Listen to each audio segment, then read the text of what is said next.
The European Union Election Observation Mission to Sri Lanka published its final report on the 2024 presidential election held on the 21st of September. The report is based on a 2-month-long country-wide observation and presents a detailed analysis and assessment of the entire electoral process.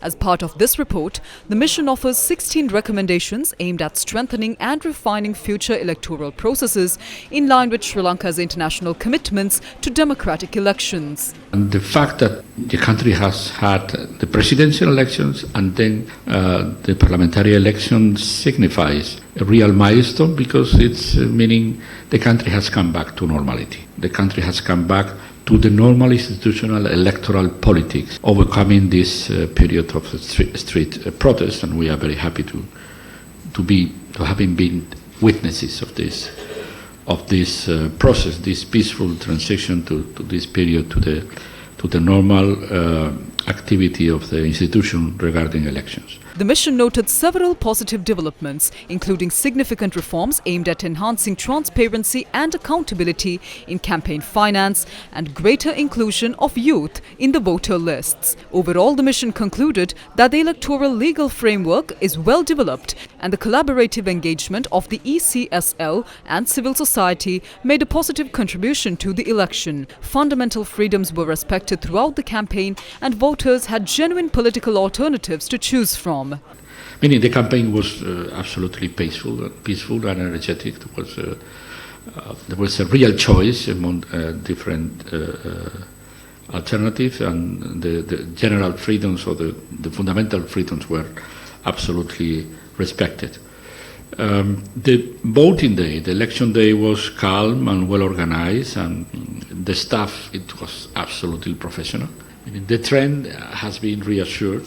The country has come back to the normal institutional democracy procedures, and we are very happy because these 2 elections in a row means, okay, this is the new stance of the country, and you are going to a new elections. I'm sure that this election of the local bodies are going to be the same.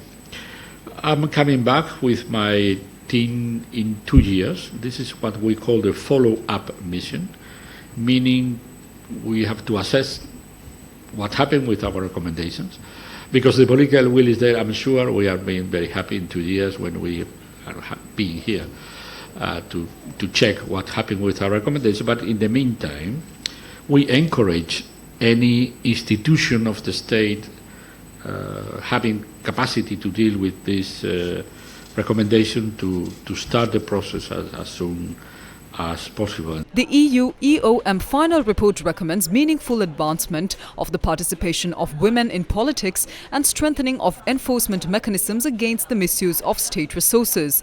The mission notes that the progressive reform of campaign finance would benefit from further fine-tuning. The EU EOM final report also calls for the protection of freedom of expression by repealing restrictive legislation, including the Online Safety Act and the Prevention of Terrorism Act, as well as further emphasizing the need to improve accessibility for voters with disabilities. The EU EOM was deployed at the invitation of Sri Lanka's Election Commission and the Government of Sri Lanka and was present in the country from the 14th of August to the 10th of October 2024. It deployed over 70 international observers across all 9 provinces.